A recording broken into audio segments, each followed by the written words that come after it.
Muy buenos días para todos.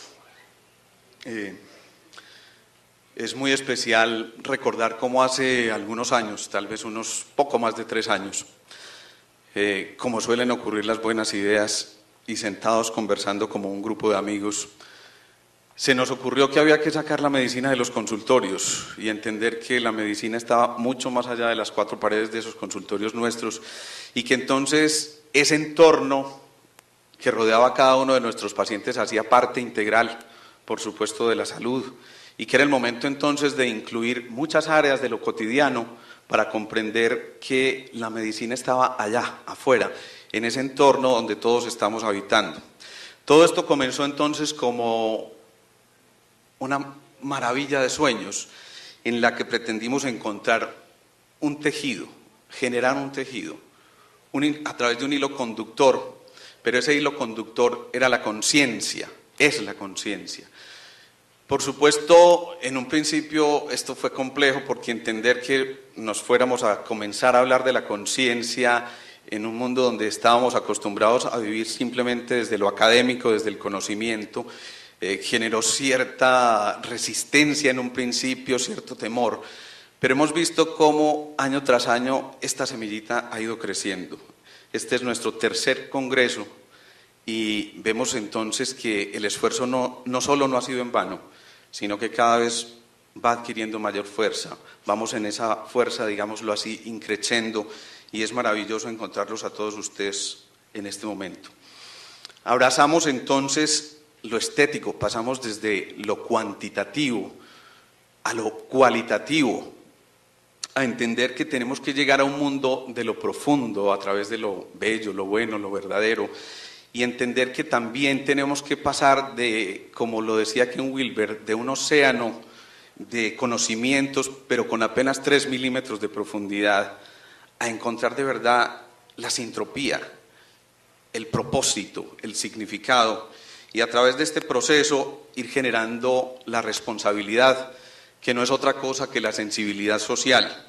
Encontrarnos entonces generando a través de esta responsabilidad social el desarrollo de la esperanza. Tenemos muchísima esperanza y no solamente en un concepto filosófico, sino entender que es el momento de trascender. Una charla que iniciaré hoy hablando de educación y que mañana intentaré enlazar hablando ya más de economía o de una nueva economía basada en valores.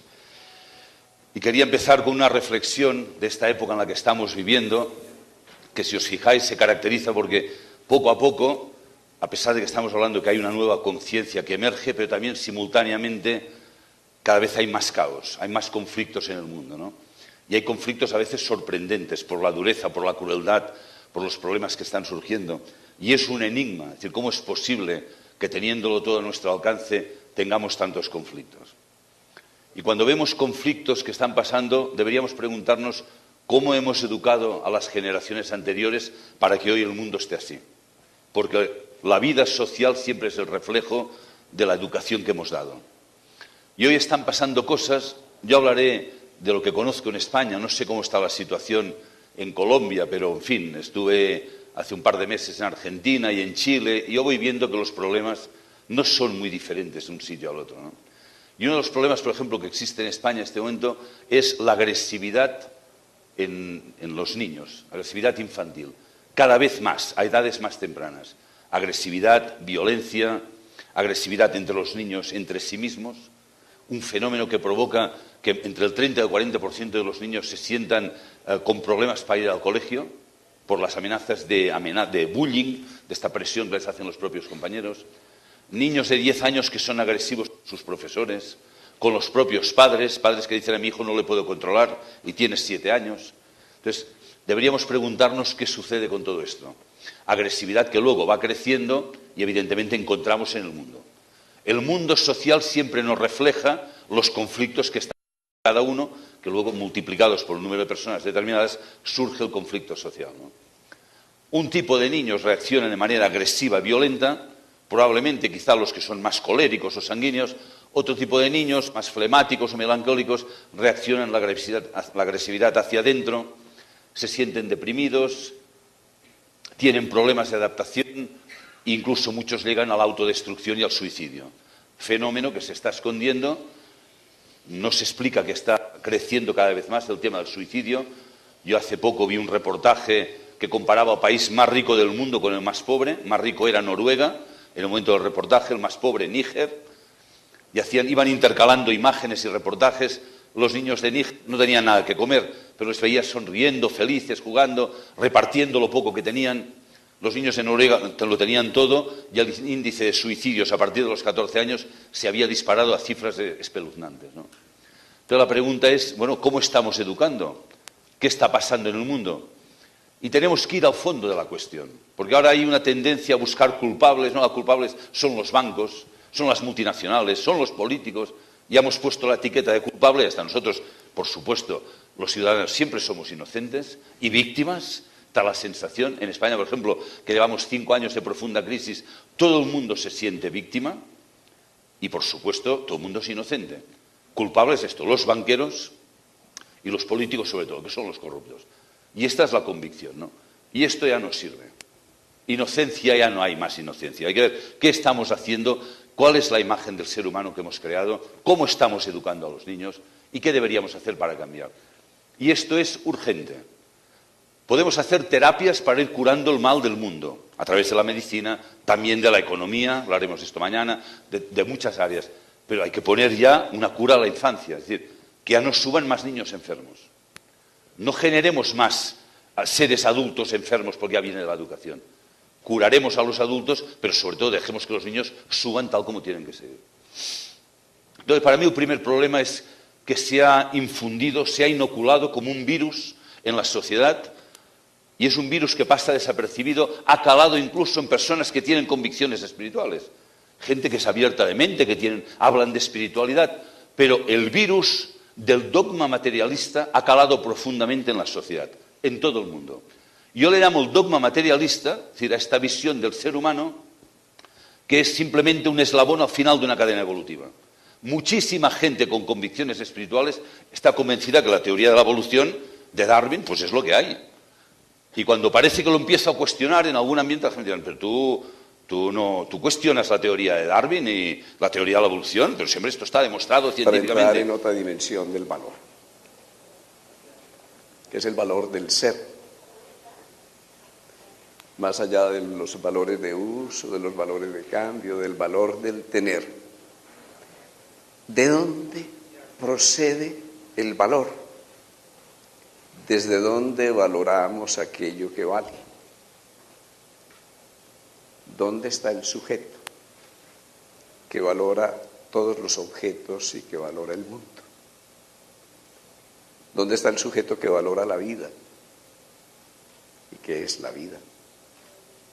A todas estas. ¿Qué es la vida animal, la vida mineral, la vida en el plano de los astros? La vida que burbujea en una partícula inestable que apenas tiene una vida media de 1.000 millonésima de segundo, el bosón de Higgs, la partícula de Dios, pero que está representando el campo de Higgs y aquello que comunica el peso y la gravedad a todas las partículas del mundo. ¿De dónde va emergiendo todo este portentoso patrón de organización de las partículas subatómicas que se organizan, se moleculizan, conforman células, tejidos, órganos, este organismo, sociedades, comunidades, planetas, estrellas? ¿Dónde está esa portentosa economía de la relación que va moviendo la armonía entre los seres y las cosas y va conectando el microcosmos y el macrocosmos? ¿De dónde está emergiendo esa fuerza poderosísima que mueve todo el Islam, que genera primaveras, guerras, bombas, que va generando una conmoción en el plano de la política, en el plano de la economía, en el plano de la cultura, ¿Qué relación hay entre esas fuerzas que mueven nuestra sociedad y las fuerzas sísmicas que están moviendo la Tierra? Y las fuerzas que mueven el corazón del Sol y las manchas y las tormentas solares que mueven y conmueven mis electrones y hasta mi manera de pensar. Y a todas estas cosas, ¿dónde está el hombre? Aquello que nosotros somos o que creemos ser. Empecemos más allá de la entropía y de las fuerzas de la entalpía y de la entropía que nos mueven en dos direcciones contrarias. La primera, a través de la información hacia patrones de organización de información cada vez más perfectos que conforman la vida, y las otras, a través de corrientes de desorganización que nos llevan hacia la muerte y hacia el vacío térmico. ¿Cómo podemos conciliar esas dos fuerzas? ¿Cómo entre esa acción y esa reacción podemos encontrar un tejido, un hilo conductor, un patrón de relación que unifique toda esta aparente diversidad?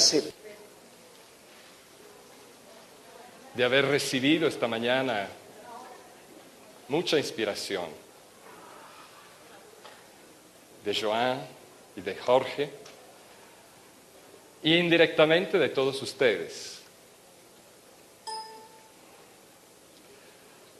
Lo que Joan y Jorge mencionaron tan bellamente es para mí el alfa y el omega. Cada uno a su manera lo dijeron todo. Y si pudiera resumir lo que han dicho, fundamentalmente es: si queremos transformar la sociedad, tenemos que transformarnos. Que la transformación solo puede ser posible a través de la aceptación incondicional, para que el amor, con la mayúscula, sane todo lo que ha de sanar y nos haga instrumentos para servir. Eso es lo que entendí. No sé si lo compartimos, creo que es como la quinta esencia de todo lo que para mí puede realmente generar una transformación genuina, real. Porque como Joan decía también, se habla mucho de meditación, mucho de conciencia, pero siempre hay una dicotomía, o no siempre afortunadamente, muchas veces hay una dicotomía en lo que se habla, en lo que se piensa y en lo que se hace. Entonces, si Joan y Jorge han expresado lo que para mí es la esencia de lo que hubiera querido también compartir verbalmente con todos ustedes, lo único que me queda ahora para compartir, y confío que pueda ayudar en ese camino,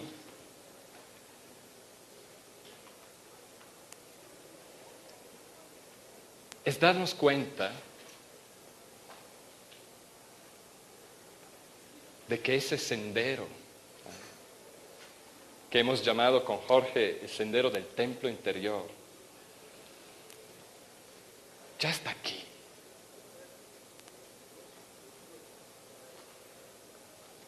Que esa gracia, ese poder espiritual transformador, en realidad no hay que hacer nada para invitarlo, para que tome la rienda de nuestras vidas, para que sea el alma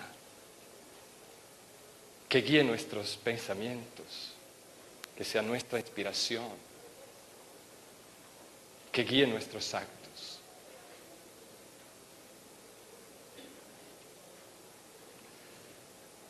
Y para eso, solo hay que abrirse.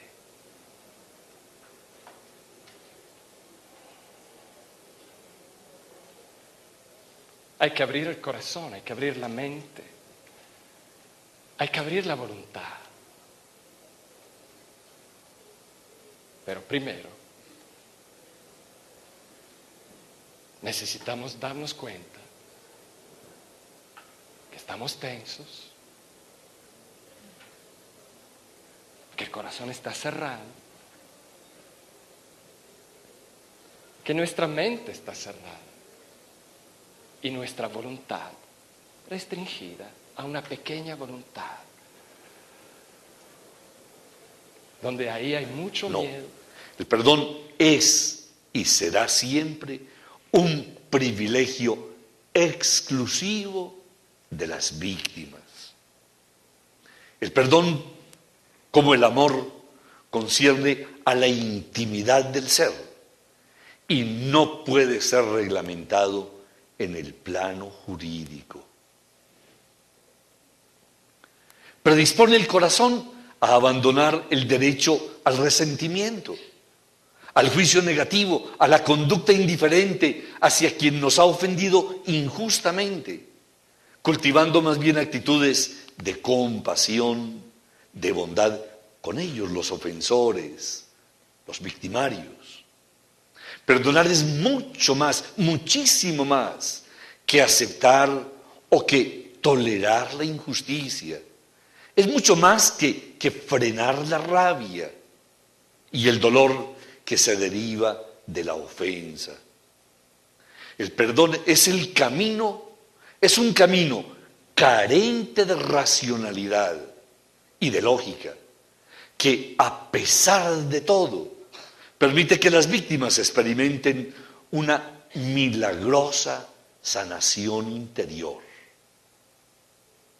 Contra toda lógica, ese, Antonio, José o Roberto, ese uno de tantos y miles casos, como han sucedido en Colombia, que a pesar de todo y contra toda lógica, y aún estando en una silla de ruedas y de por vida tirado allí, se decide perdonar y empieza a sanar.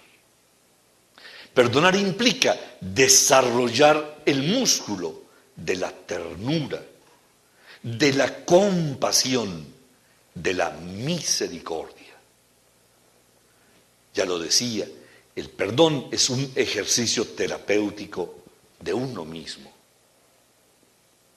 Así como las heridas físicas y las enfermedades pueden infectar todo el cuerpo, llegando incluso a contagiar a los demás, de la misma manera las ofensas producen una infección moral que debilita la vitalidad y acaba por aislar a las personas y a los mismos grupos humanos. Piensen ustedes en nuestros negros, nuestros afros. Piensen en los indígenas. Pedro, y pienso en ti. Y pienso en todo lo que es la historia de los indígenas en el país. El perdón con respecto a la infección provocada por una ofensa se convierte en una profilaxis y en una modalidad de higiene del alma. Algo muy, muy delicado. Puede haber perdón sin reconciliación, pero será muy difícil. No puede haber reconciliación sin perdón. El ejercicio del perdón inaugura y hace posible el ejercicio de la reconciliación. A veces la reconciliación no es necesaria, ni siquiera, ni por el sacerdocio, ni por el médico, ni siquiera aconsejable. Un pequeño ejemplo: proponer la reconciliación a una joven que ha sido violada por su padre la expondría a la revictimización. Digamos que básicamente pues hoy no vengo a hablar pues de eso. Me asusté bastante cuando Jorge me invitó y me dijo ven a conversarnos, y cuando me dio el título, digamos, del tema de ser en la sociedad, de los ciudadanos de la nueva tierra, y yo decía, bueno, yo no sé siquiera si soy un ser en sociedad y si sé algo de la nueva tierra, pero me pareció muy hermoso entrar a entender que las bibliotecas de Medellín, digamos, son un poco eso, y ese es el tema en el que quisiera enfatizar un poco el asunto. son esos espacios donde los seres efectivamente pueden ser en sociedad y se encuentran para una construcción desde la conversación.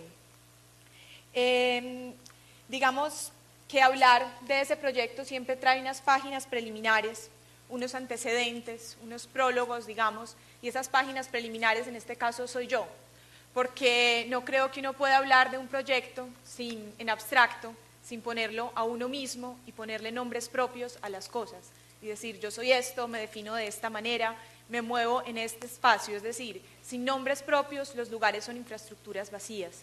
Entonces un poco, pues voy a empezar a hablar un poco de eso, porque evidentemente cuando uno dice ella es subsecretaria de Cultura, maneja las bibliotecas, maneja la lectura, todos los temas de patrimonio, pues uno dice es un ser humano en un contrato, pues desarrollar e implementar estrategias para fomento de la lectura y la escritura, y evidentemente uno tiene una historia que es la que permite, digamos, que esté ahí y que hace que esas palabras no sean palabras vacías. Entonces, digamos, hoy en este espacio, pues la institucionalidad es muy distinta a la que usualmente uno va a hablar o de cultura digital o de desarrollo bibliotecario o de procesos de integración social en bibliotecas públicas o cosas, digamos, que tienen otro tipo de implicaciones en lo que se dice ahí. Digamos que cuando hablamos de bibliotecas públicas tenemos que empezar por pasar lo que le pasa a una persona. Y es, yo soy mucho más que 1,60 de estatura, 58 kilos y un pelo más o menos oscurito, ¿cierto? Entonces una biblioteca es mucho más que una infraestructura que se encuentra, digamos, situada en un territorio. Entonces es un poco, esa infraestructura sola, digamos, es precisamente eso, un tema de una soledad que se encuentra en esos espacios. Cuando nosotros decimos que escribimos y leemos, partimos de decir que no solo se escriben y se leen libros, que se lee cada día la ciudad, que incluso los analfabetas tienen posibilidades de leer, que se leen los territorios y que por eso mismo la ciudad nos va marcando y nos va mostrando esos territorios. Hace poco hicimos un ejercicio que se hizo, la verdad, por falta de presupuesto y que terminó siendo un gran éxito, que fue eso de marcar la ciudad. Entonces hicimos hidrolavados en muchos lugares de la ciudad a punta de agua con frases de autores. Este fue uno de ellos, que pues es un clásico, Miguel de Cervantes, yo soy lo que digo. Después nos aparecen un poco más. Entonces es todo ese tema de ese lenguaje que nos contiene, y podemos pasar ese. Dale. Y entrar un poco a hablar, digamos, de ese prólogo, que es toda esa ciudad que nos contiene y que es uno mismo, digamos, en ese contexto. Bueno, tenemos, digamos, unos territorios de una ciudad que cada vez es más diversa y que menos podemos entender, y está el reto siempre de cómo leo yo ese territorio y cómo me encuentro en el territorio, es decir, cómo mi pertinencia está en el diálogo con esa comunidad y en el espacio que esa comunidad puede tener para manifestarse, ¿Ustedes? encontrarse con nosotros. Sí, está bien. Sí. Hacía ya mucho tiempo que no venía a Medellín, un par de años, y siempre hay una buena excusa para venir a visitar.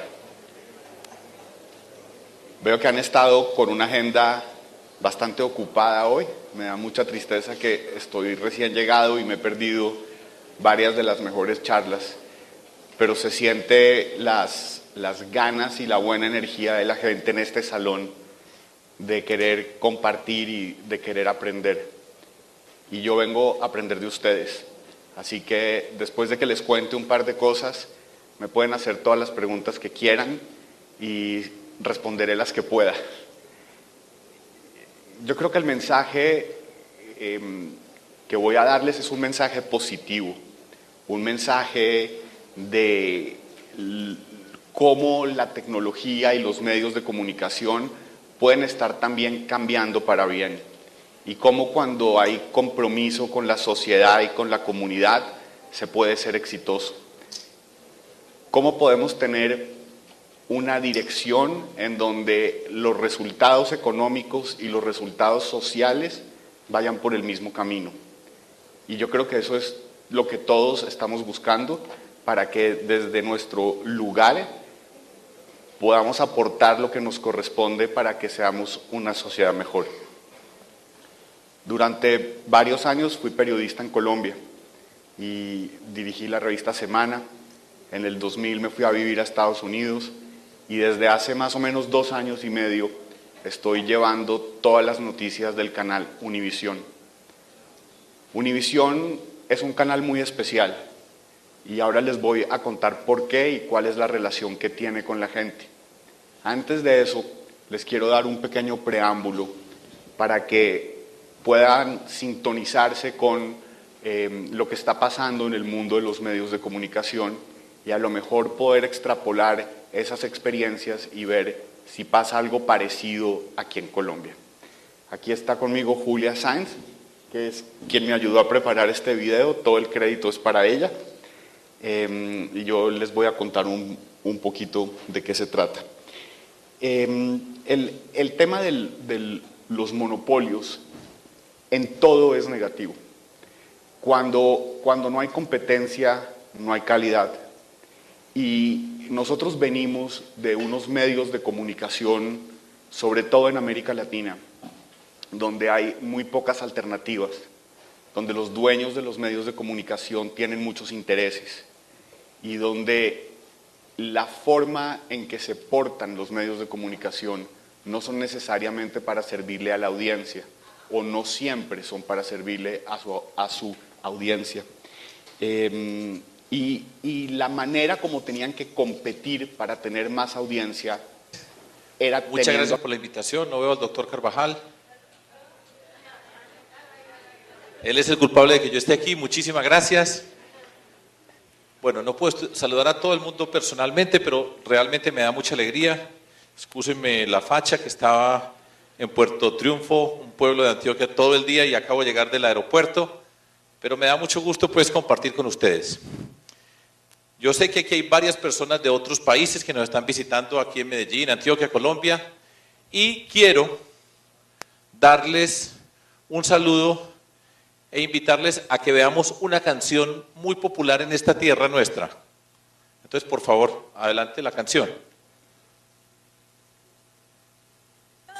Que perfumas las montañas de mi tierra, deja que aspiren mis hijos tus olorosas esencias. Oh, libertad que perfumas las montañas de mi tierra.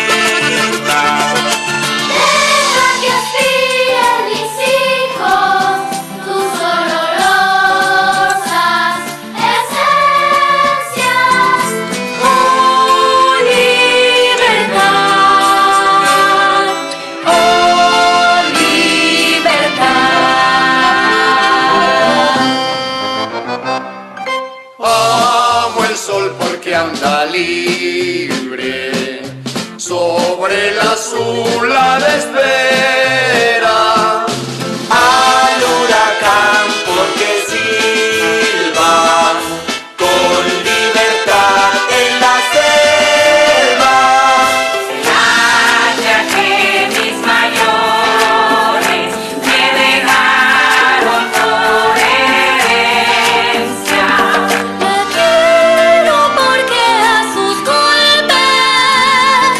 Libres acentos de sueño.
Como ustedes pueden ver, estoy hablando para las personas que no son de acá, este es el himno antioqueño, pero esta es una versión especial que nosotros preparamos en ocasión de los 200 años de nuestra independencia, y a mí me gusta presentarlo. Yo me siento muy orgulloso de presentarlo porque esos son los rostros nuestros, esas son las caras de esto que se llama Antioquia, donde estamos hoy, nuestras voces, nuestras caras, la diversidad de Antioquia, la belleza de nuestro departamento. Entonces, sigo presentándoles un poco para que nos ubiquemos. Recuerden, estamos en América. Colombia está en la esquina superior al mar, a la izquierda de Sudamérica, se conecta con Panamá. Panamá era de nosotros, pero ese no es el tema de la conferencia hoy. Allá, y adivinen quién nos la quitó, pero no, ese no es el tema hoy. Allá arriba, en esa esquina, pegadito, cerca, muy cerca de ese límite donde está el canal de Panamá, está nuestro departamento de Antioquia. Ustedes lo ven ahí en verde, es el departamento más poblado de nuestro país, tenemos cerca de 6.300.000 habitantes, un área de 64.000 kilómetros cuadrados, es más grande que Costa Rica, por ejemplo, tenemos más habitantes que Noruega, para darles una ilustración. Tenemos unos ríos muy importantes, el río Magdalena, donde estaba yo hoy, el que pasa por la mitad del río Cauca, en la margen izquierda del departamento está el río Atrato, al lado del departamento hermano que es el Chocó, arriba tenemos el mar, tenemos de todo, en Antioquia hay de todas las cosas, y esa es pues un poquito de nuestra geografía. Les voy a mostrar unas fotos, el río Magdalena, el río Cauca, el Atrato, que es el que está con la selva del Chocó, con una biodiversidad impresionante, el Atrato, en Urabá, nuestro mar, se llama Necoclí, en la punta del Golfo de Brevedad Urabá. en sus respuestas y cosas un poquito más concretas. La primera pregunta va dirigida al doctor Melé. Es, si en el momento actual de la humanidad estamos en un combate espiritual, ¿cómo podríamos desde su experiencia fortalecer las capacidades del alma, pensar, sentir, hacer para poder realizar lo mejor posible este combate? Sí, esta mañana lo he apuntado un poco por encima, superficialmente. Yo creo que es fundamental dos aspectos. Uno, el trabajo interior, diario. Trabajo desde el silencio, desde la mirada interior. Yo utilizo la meditación, otros dedican a la oración. En cualquier caso es esta búsqueda espiritual. Hay ejercicios para fortalecer la vida anímica, para fortalecer el pensar, el sentir, la voluntad. Este es un aspecto. Y el otro que creo que es imprescindible es crear comunidad. Solos no podemos vencer en este combate. Es necesario crear comunidades, grupos de personas que juntos hagamos un trabajo en este camino espiritual. Yo creo que son los dos aspectos, trabajo interior, trabajo de comunidad.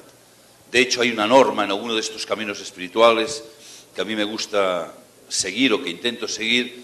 Uno es el trabajo interior, la búsqueda de conocimiento, pero esta norma dice que por cada paso que das en el conocimiento tienes que dar 3 en la ética, en la moral, es decir, en el servicio a los demás. Y esto solo se consigue en el trabajo en grupo. Por tanto, trabajo individual, trabajo interior, meditación, oración, pero trabajo en comunidad de entrega a los demás. Para mí estos son los dos puntos fundamentales. Perfecto. Esta pregunta va dirigida a la doctora Ana Mercedes. ¿Cómo hacemos como ciudadanos gestores del cambio social para hacer que los medios nos escuchen, ya que nuestros medios locales normalmente suelen ser muy parciales y manejados por los gobernantes de turno? Bueno, Isaac lo decía cuando estaba hablando de cómo las nuevas tecnologías de información y comunicación, lo que popularmente se llama TICs, han hecho que verdaderamente la expresión, el derecho a la información esté en quien debe estar, que es en los ciudadanos. Ese derecho humano es fundamental, es de los derechos de primera generación, y yo creo que el contrapeso a los medios que siguen una orientación política, que la pueden tener, todo es que por lo menos sean claros y lo digan y que no sea sutilmente, pero es la ciudadanía, y ese es el gran cambio que se está dando en estos momentos en el mundo. Yo en eso estoy de acuerdo con Isaac, No estoy de acuerdo en el que él cree que los medios no son educación. Yo creo que sí, son educación no formal y por eso más sutil. Y en esos medios incluyo también todas las nuevas manifestaciones que hay y todos estos cambios y estas revoluciones que se están dando. Entonces, ya el ciudadano tiene toda la capacidad y ese es el contrapeso para los medios polarizados, para los medios que sutilmente presentan un modelo y no por lo menos tienen la franqueza de decir somos esto, creemos esto y defendemos aquello. Perfecto. Para Isaac se había encendido la polémica entonces y voy a tratar de resumir algunas consideraciones. Básicamente nos dicen y nos hablan sobre el arte de informar formando. Y entonces nos sugieren, obviamente, que la educación no es simplemente para los padres y que cómo hacer entonces para que no nos refugiemos en esto de qué da más rating o qué no da más rating y cómo hacer que los medios de comunicación también formen realmente. Sí, miren, varias cosas. Para partir de un punto de lo que estaba diciendo. Y en segundo lugar a la música, porque fue ella la que me trazó, digamos, el camino de la pedagogía, el camino de la educación, que es el que ahora quiero como compartir con ustedes. Entonces voy a hacer como un balance entre lo técnico de la música, que espero lo entendamos porque es más el misterio, la música es muy sencilla de entender, y ese misterio de la vida y cómo nosotros la hemos ido como uniendo para hacer lo que hoy es la Escuela Colegio de Música y la Escuela Canto Alegre, que ya llevamos 40 años, digamos que creciendo con los niños porque crecemos juntos en este campo de la música. La música nace del sonido, sin el elemento sonido no habría música, eso es clarísimo. Necesito que el sonido esté para poder hacer música. Pero a la vez el sonido nace del silencio. Es en el silencio es el útero de todos esos pensamientos y las palabras. Y este es el primer agradecimiento que le quiero dar a la música, enseñarme el valor del silencio.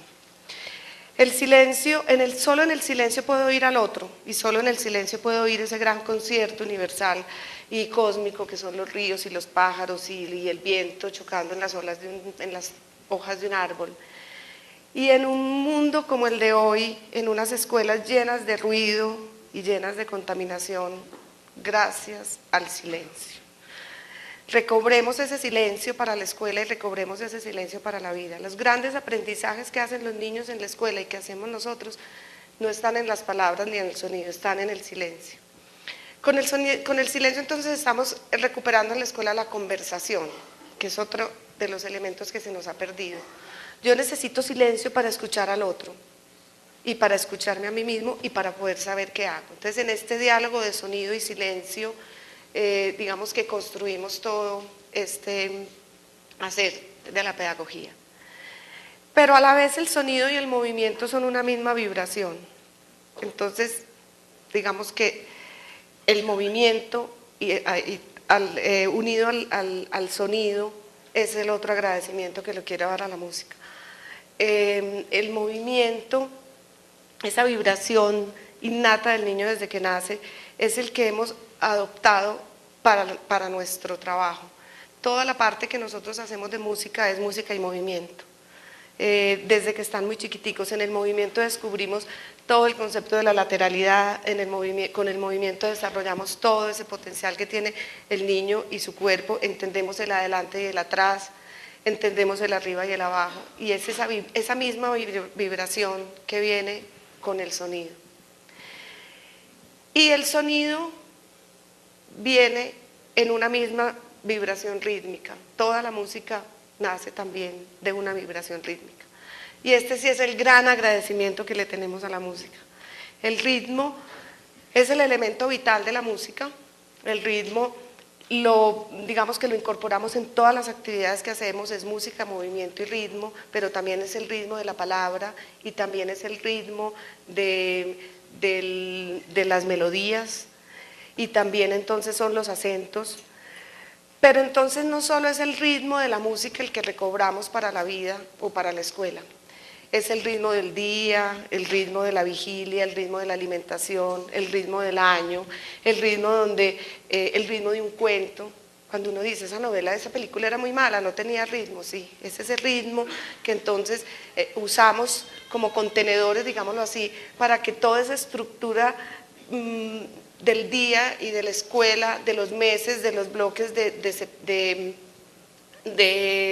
épocas, como la llaman en unos colegios, periodos en otros, sea rítmico. ¿Cómo saber cuándo un niño en una clase ya necesita cambiar el ritmo? ¿O cómo varío esos ritmos del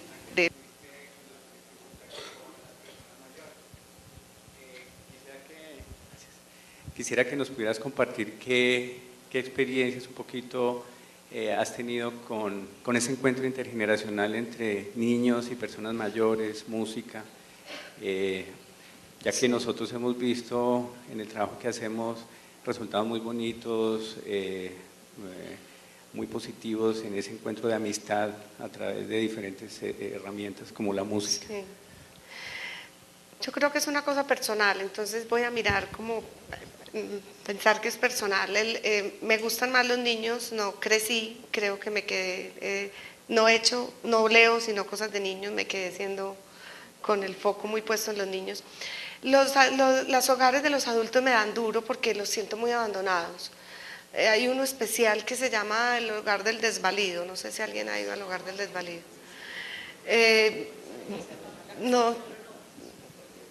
No sé qué decir, realmente creo que es un asunto personal. Me da muy duro el abandono, porque los niños conservan como cierta alegría y uno les ve futuro, les ve posibilidad de salir. Pues yo tengo una niña ahora que gracias a Claudia Restrepo me quedó, la sacamos en uno de los trabajos que hicimos hace como 5 años, 6 años con Juanes, nos encontramos una niña en un orfanato con un talento absurdo. O sea, no habíamos tenido nunca una niña tan talentosa. Igual, claro, lo único que podíamos hacer era, venga para acá. Ya lleva como 6 o 7 años con nosotros. Y de alguna manera hacemos lo mismo. Ahora hay un niño bailarín buenísimo que también viene de una situación durísima y está en el ballet. Entonces, como que uno siente más esa posibilidad. Pero les digo, no sé, no tendría como cómo contestar mucho. Es un asunto más personal. 2 preguntas más y... Sí.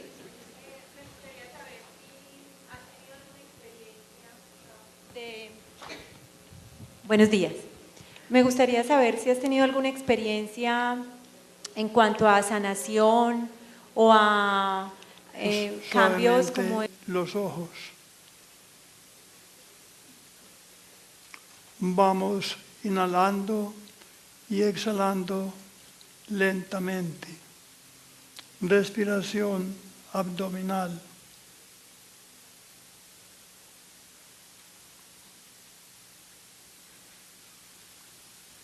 Siento que todo mi cuerpo está relajado, tranquilo, en paz. Tengo paz, siento paz. En mí hay paz.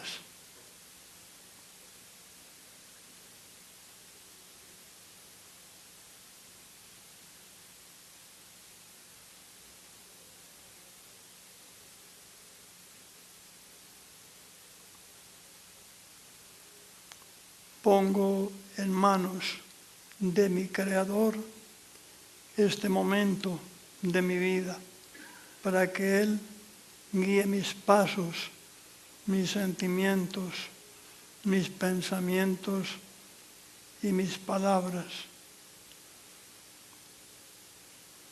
Y para que moldee a cada uno de los que estamos aquí presentes con su maestría divina.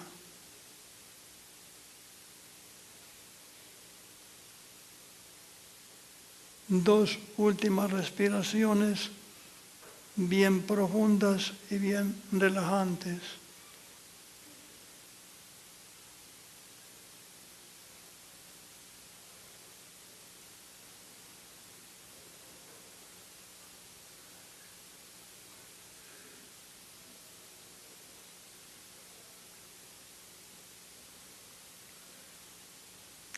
Y luego cada uno puede abrir sus ojos a su propio ritmo.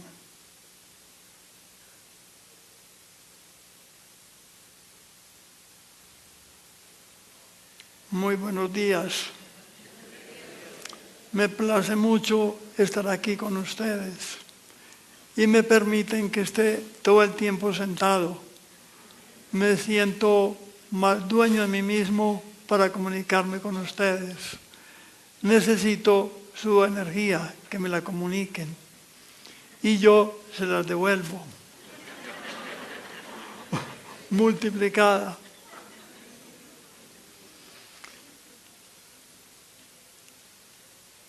Tengo un punto que para mí es una inquietud creciente y es que somos mendigos sentados en una montaña de oro.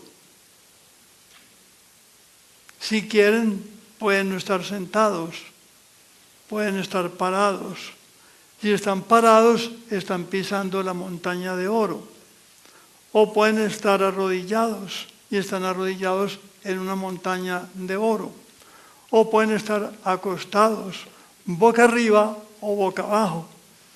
Estamos en la montaña de oro. Eso realmente es algo increíble. ¿Qué es un mendigo? Un mendigo es alguien que no tiene nada. Usted no sirve para el inglés, usted no tiene presencia, usted nació para pobre, usted no lo va a lograr, no sueñe con pajaritos de oro. Y por ahí unos asesinos de sueños, estranguladores de ilusiones, criminales de esperanza, que ¿qué nos dicen hoy en día? No cuente su sueño, porque si usted cuenta su sueño, no se le cumple, porque hay mucha envidia. Y uno era tan tonto que les creía, no contaba el sueño, después alguien lo conseguía y uno decía, él me robó mi sueño, él me quitó mi idea. ¿Qué pasó? No lo contó, no lo decretó. Cuando yo empecé a contar mi sueño, apareció una amiga que era enfermera. Era muy amiga de un anestesiólogo. El anestesiólogo era muy amigo de un cirujano plástico. El cirujano muy amigo de una monjita muy bondadosa. Y en menos de un mes, ¿qué tuvo Raulito? Cirugía facial reconstructiva totalmente gratis. Tuvo un hogar y nació esa noche, la Navidad del 73, lo que hoy en día es la Fundación Niños de los Andes, por la cual han pasado ya más de 80,000 niños y niñas que viven entre excrementos humanos y ratas, llevados por la droga, la depresión, el vicio y la soledad, encontraron el mejor regalo que uno le puede dar a un ser humano. ¿Cuál es ese regalo? Ayudarlos a redescubrir su vida y encontrar la riqueza más grande, que ¿dónde está? En su interior. ¿Cuál es? La paz y el amor. Y cuando encuentran esa paz interior y ese amor en su corazón, en ese instante que para mí es mágico, de su centro, desde su ser, emana la alegría desbordante que los inspira a dar lo mejor a los demás y a disfrutar cada paso que dan sin miedo. Pero cuando ustedes vencen el miedo, todo cambia. ¿Con quién se encuentran? Con el amor. Pero una persona con miedo dice cosas que no quiere decir. Una persona con miedo hace cosas que no quiere hacer y termina viviendo un infierno al que nunca quiso entrar. Porque el miedo bloquea el entendimiento, nubla la razón y nos lleva a vivir cosas que no quisimos nunca vivir. Y en esta vida, ustedes solo tienen dos elecciones, dos nada más. Una es elegir el amor, la otra es elegir el miedo. El miedo, ¿sí?, les decía yo, nubla el entendimiento y los destruye. Sufren, se estresan, se tensionan, se llenan de celos, de angustia, de miedo, de dolor, de rencor. El amor libera, oxigena, da vida. Encuentra el amor en lo que hacen, disfrutan a plenitud, dan lo mejor a los demás. Pero nos han programado siempre a ¿qué? Actuar desde el miedo, no desde el amor. Por eso hay tanto sufrimiento, porque siempre actuamos es buscando ¿qué? El reconocimiento del exterior. ¿Qué es lo que más me ha impresionado a mí? Trabajando con tantos seres humanos por el mundo entero, cárceles de máxima seguridad, en la India, China, Pakistán, Europa, acá. trabajando con el más rico hasta el más iluminado, desde el más pobre hasta el más rico. ¿En qué creen ustedes que el 95% de los seres humanos del planeta Tierra se tiran su vida? ¿En qué creen que se la tiran? 95%. Criticando, quejándose, calumniando, envidias, juzgando, criticando, buscando reconocimiento. 95% de los seres humanos del planeta Tierra se tiran su vida buscando por todos los medios cómo impresionar a los demás. Y la vida, que es algo maravillosa, llena de magia, color, aventura, pasa por un lado y después dice, ¿por qué no viví? ¿Por qué no exploré? ¿Por qué no innové? ¿Por qué no cambié? Y cuando Porque te vi en buscando el impresión. programa tuve una alegría, y cuando vi que estabas al final del programa, más porque pensé, bueno, habla el último, pero alguien me ha hecho la jugarreta de ponerte al de mí, y te prometo que ahora callaría. Lo único que me anima es que tenemos algo en común. Yo también trabajo en las alcantarillas. Lo que pasa es que son las alcantarillas de la banca y del sistema financiero. También hay ratas que hieren a las personas. Intento poner toda mi conciencia y mi amor para curar ese mundo de las alcantarillas de la banca. O sea que eso me anima a hablar después de ti. Si no fuera por esto, te prometo que después de ver tendría que callar, ¿no? Quería empezar.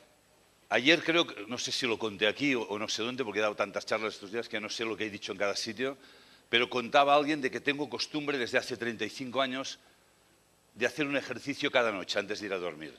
Y es el ejercicio de la retrospección. Durante 10 minutos, un cuarto de hora, reviso retrospectivamente mi jornada, intento observarme desde fuera como personaje, ver qué he hecho, qué ha pasado. Claro, el día de ayer fue un día intensísimo y la retrospección duró muchísimo más, ¿no? Porque vaya día. Y lo primero en la retrospección, bueno, primero, una de las cosas fue recordé las flores. Y quería, primero que todo, agradecer a todas las personas que habéis estado organizando este congreso y los que habéis preparado estas maravillosas flores, que siempre normalmente estos voluntarios quedan en el anonimato. Me gustaría que os pusierais en pie y que diéramos un gran aplauso de agradecimiento.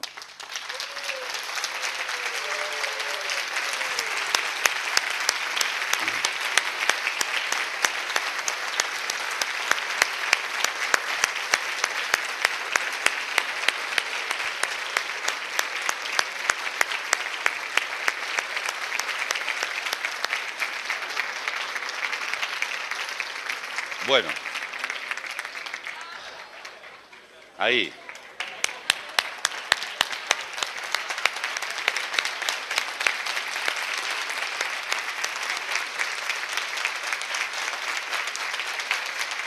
Gracias. Gracias de verdad por todos los cuidados y hoy me voy de aquí, solo puedo ir diciendo gracias todo el día, ¿no?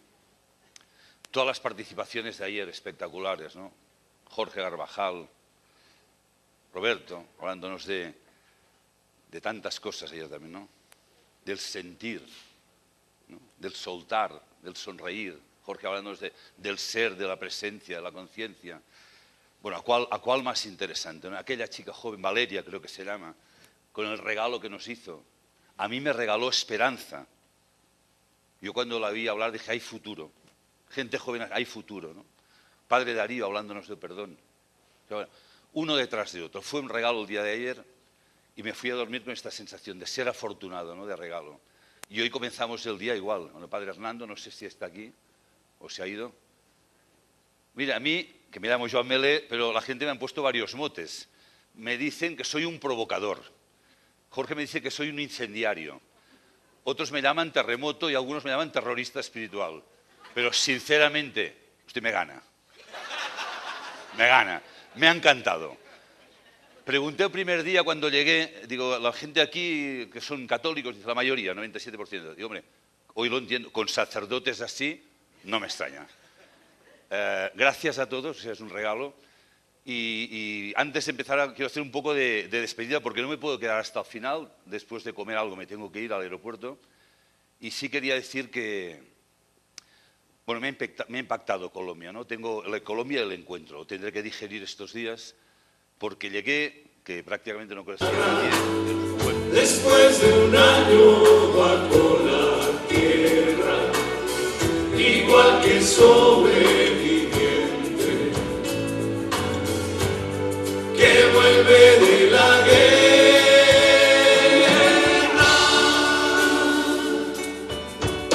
Tantas veces me borraron, tantas desaparecí, a mi propio entierro fui solo y llorando. Hice un nudo en el pañuelo, pero me olvidé después que no era la única vez. ¿Y qué hicimos? Y seguí cantando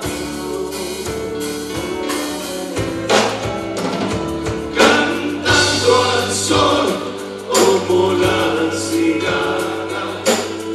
Después de un año bajo la tierra, igual que sobreviviente,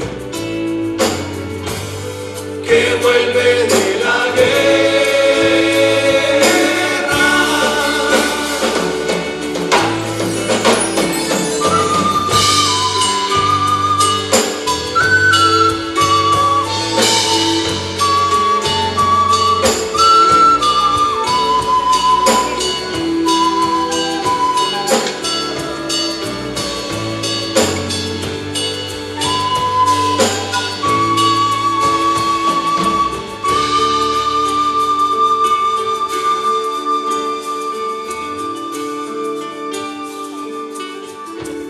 Tantas veces te mataron, tantas resucitarás, cuántas noches pasarás desesperando,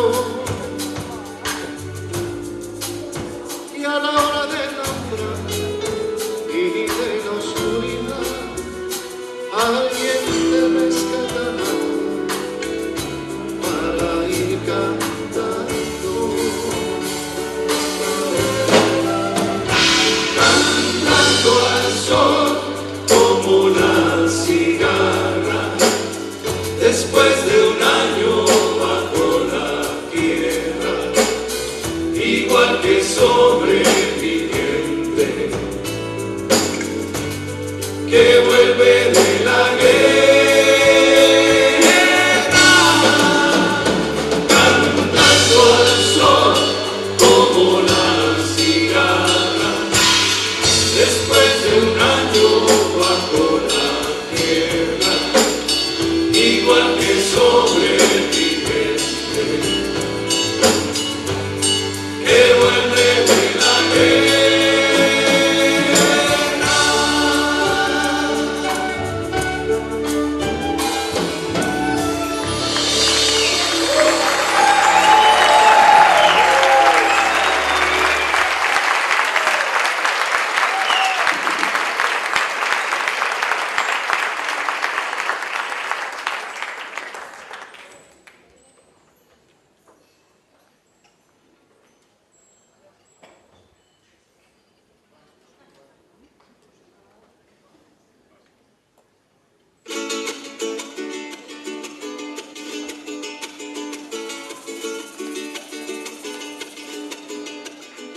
Cantor que sueltas tu canto en la oscuridad y el miedo, deja salir la canción que brota del sentimiento.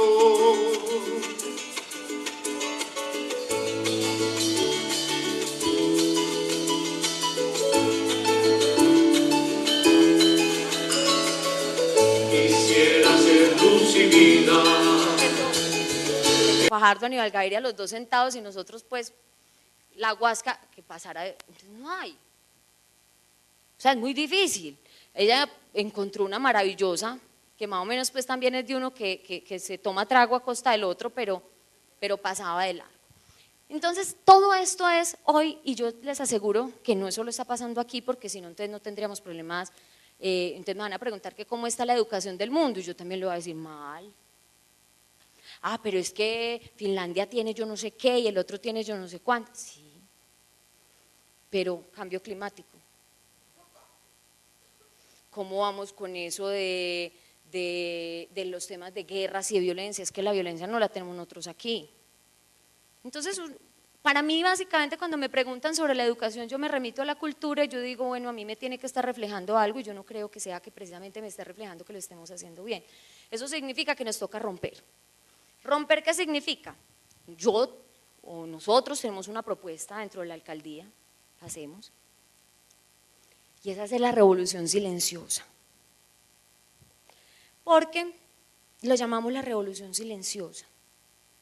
Porque es una revolución que no nos va a dar réditos, probablemente nos va a dar más problemas que réditos, que seguramente, como les digo, si el alcalde viniera o yo hubiera venido de funcionaria pública, uno hace un discurso no de este nivel de sinceridad que lo estoy haciendo acá, sino que un poco uno es más correcto, políticamente correcto frente a lo que va diciendo.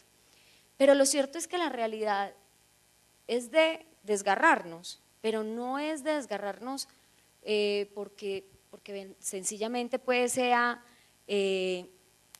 algo nuevo, sino porque verdaderamente eso exige que haya una revolución. Esto que les quiero mostrar es un descansito, es parte del concierto que que hicimos con Canto Alegre.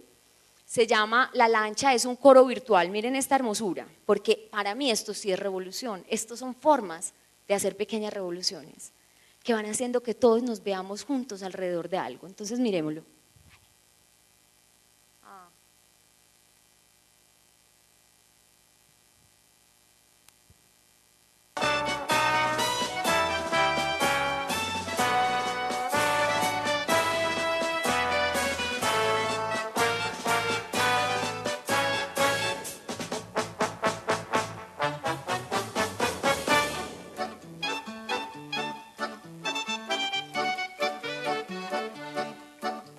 Un día hacia la mar una lancha partió y a su paso llevó un nido de ilusión y en la playa quedó triste y confiada la mujercita que dulcemente cantó.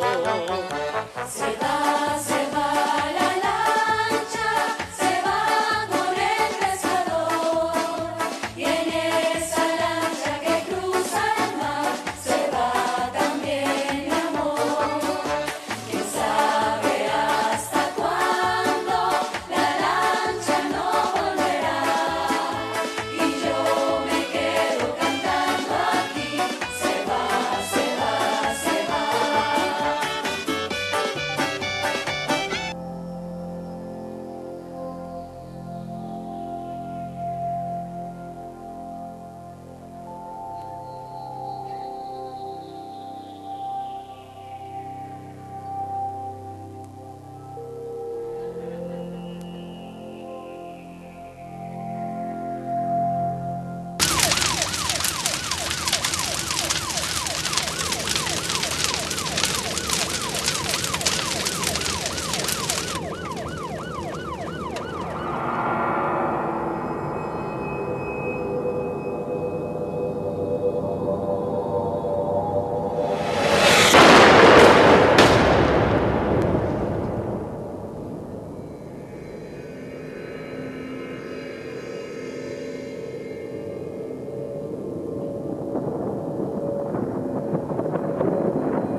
Ese día, jueves 4 de abril.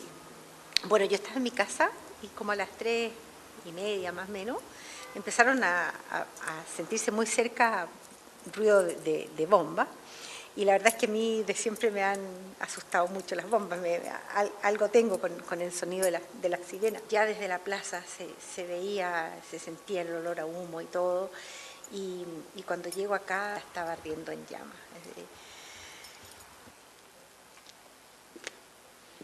Yo creo que todo tiene un propósito en la vida, y evidentemente que este incendio tuvo un propósito. Simplemente estoy tratando de llegar al... ¿Cuál es la razón o dónde está la verdadera enseñanza?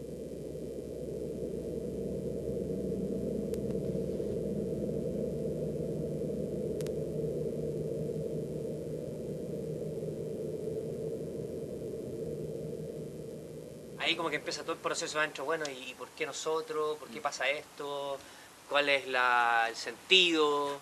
¿Qué vamos a hacer después? ¿Lo vamos a reconstruir? Como encontrando un poco la explicación.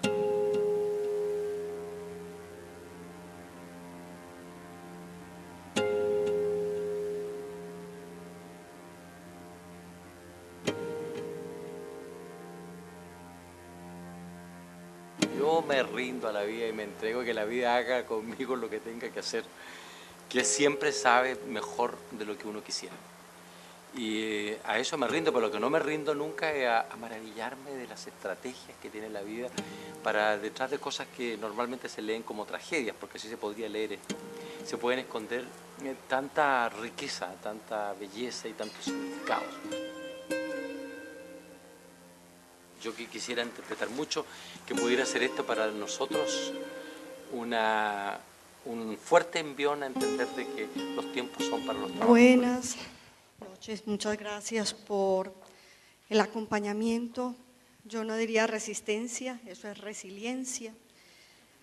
Ha pasado mucha agua bajo el puente en estas jornadas y lo que resta por decir son precisiones, porque lo cierto ya palpita en el océano de cada cual. Para empezar, reivindico una etapa de la inocencia. Cuando estaba pequeña, que nos llevaron a un paseo de la escuela pública donde estudiaba, a un río, yo me quedé observando el flujo del agua, que era un flujo laminar. Y cuando estaba allí mirando ese flujo laminar del agua, se me ocurrió una brillante inspiración. Los vidrios salían del agua. Eran láminas de esos flujos laminares del agua, que señores que sabían hacer las cosas, porque cuando uno está chiquito siempre hay señores grandes que saben hacer cualquier cosa, todo lo pueden. Los sacaban y cuando el agua estaba fuera del agua, se le olvidaba que era agua y se convertía en vidrio. Yo mucho tiempo creí ese cuento y les confieso que estoy por retornar a ese tiempo y a esa edad. Allí están intentando, bueno, el agua como onda portadora de la vida es el común denominador en nuestra evolución. Si nosotros entendemos qué es lo que es el agua, podemos saber qué es lo que no hemos hecho bien y qué es lo que podemos hacer no solo para restaurar ese cuerpo, ese organismo global de agua, sino cómo poder conducirlo de manera que toque nuestras vidas de una manera más cierta, más coherente, más amorosa respecto de todos los seres. Entonces, en este mundo de los conceptos del agua, hay cosas que quiero que les queden sonando, porque tengo poco tiempo. Captaron patrones de información en el agua. En el agua encontraron que había estructuras básicas que estaban construidas por las mismas leyes semánticas de la estructura básica del ADN. Simplemente era cuestión de aplicar una vibración y listo. Si la frecuencia es correcta, nos comunicamos con nuestro ADN.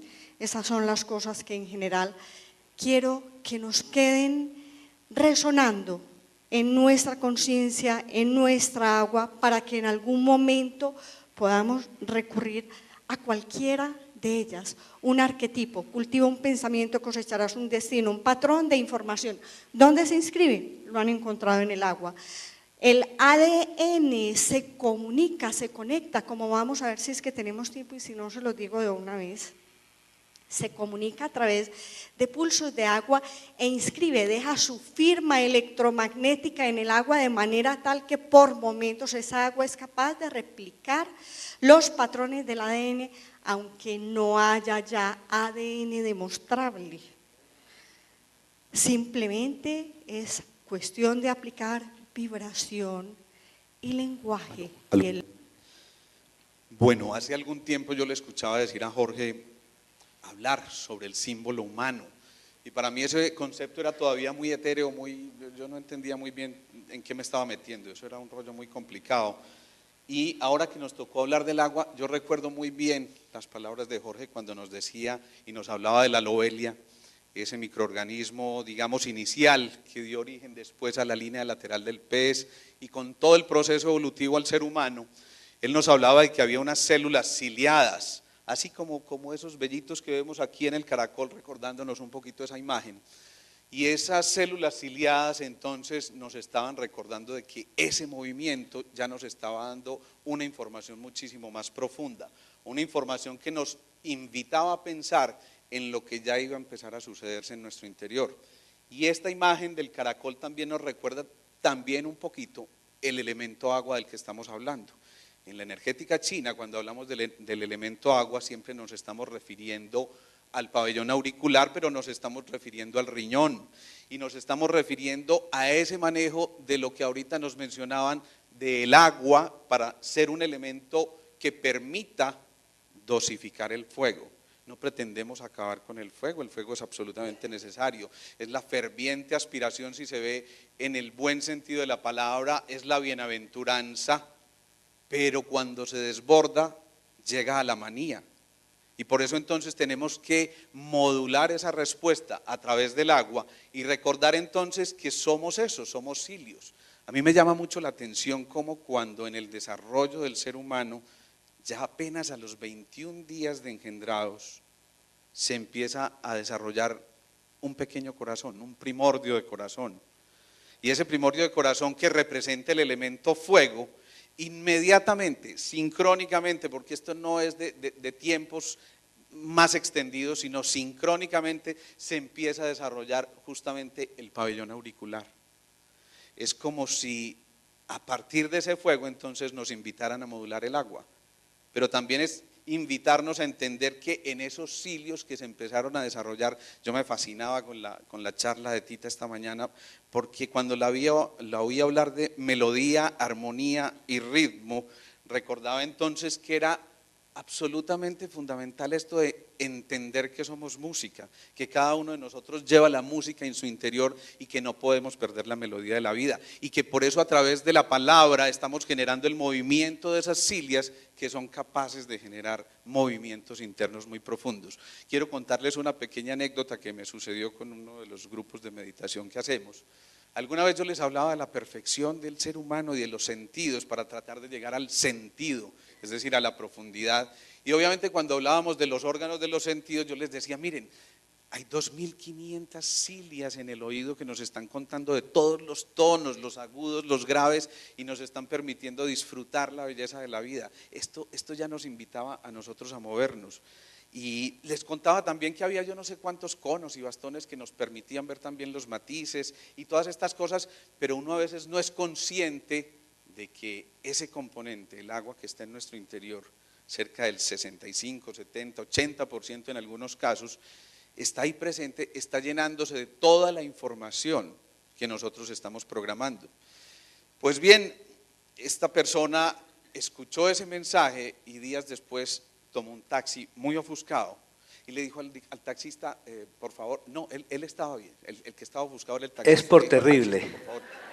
Aunque Aníbal es igual o más terrible. Bueno, nos toca, nos sentimos muy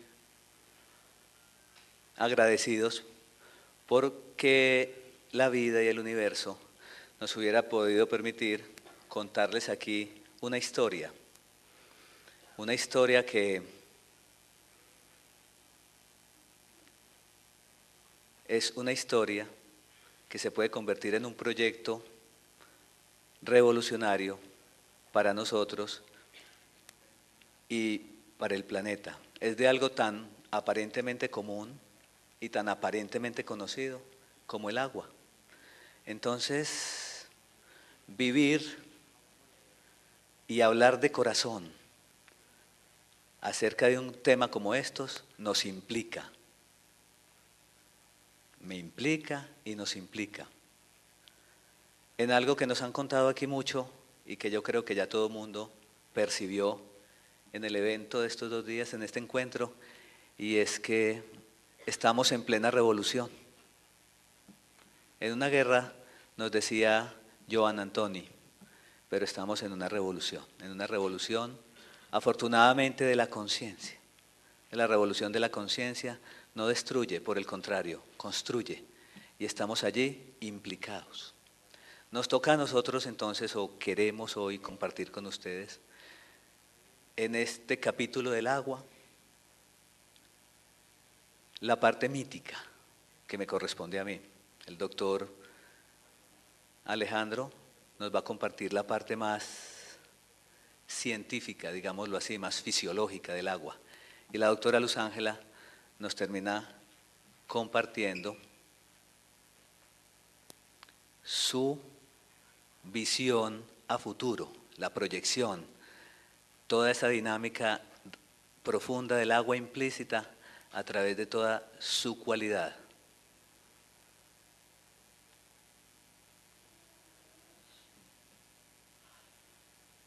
No es fácil hablar de lo mítico, porque lo mítico en nuestra sociedad está descalificado. Lo mítico es como algo ya sin valor, fantasioso, que es poco serio, de charlatanería. Y resulta que la definición de mito es aquel relato fantástico o aquella historia extraordinaria, generalmente vivida por deidades, por dioses, por seres muy especiales o por héroes. O sea, nosotros, nada más y nada menos, héroes de la conciencia, héroes que un día partimos de la totalidad a sumergirnos en la materia más densa y que de regreso vamos en este momento donde estamos. Lo que quiere decir que esto tiene que ser un relato fantástico. Yo no sé qué decir. El silencio es más elocuente que las palabras. Yo sinceramente les confieso que estoy removido, conmovido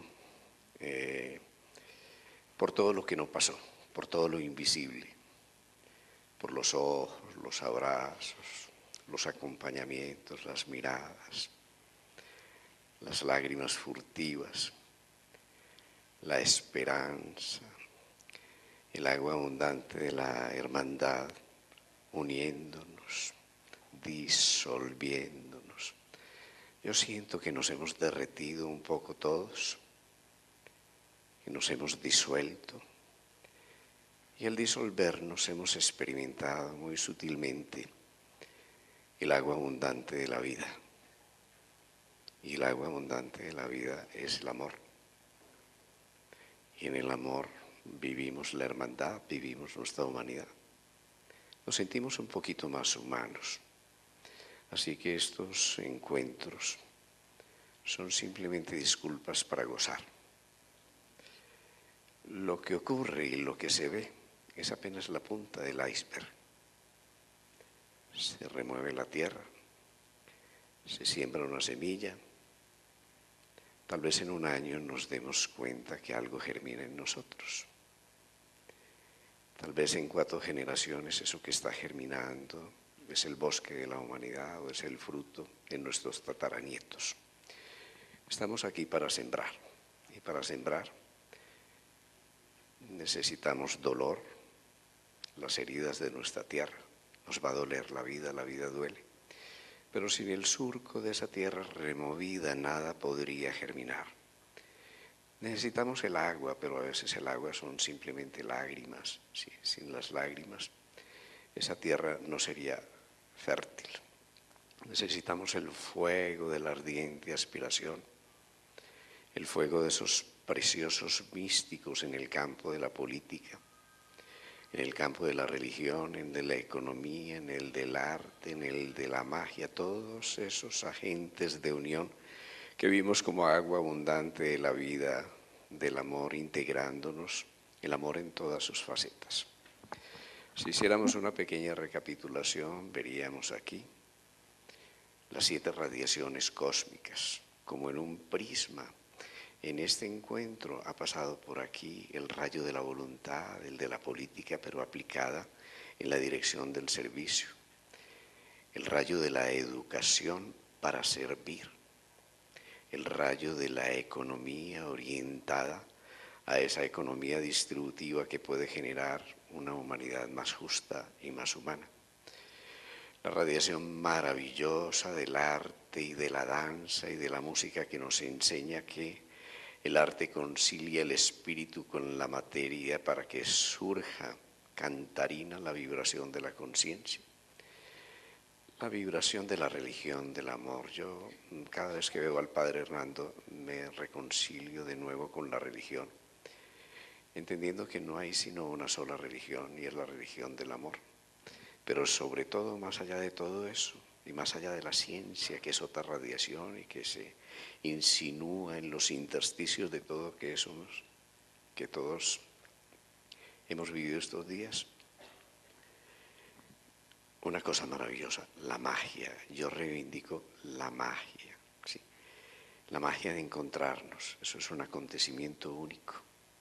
La magia de mirarnos a los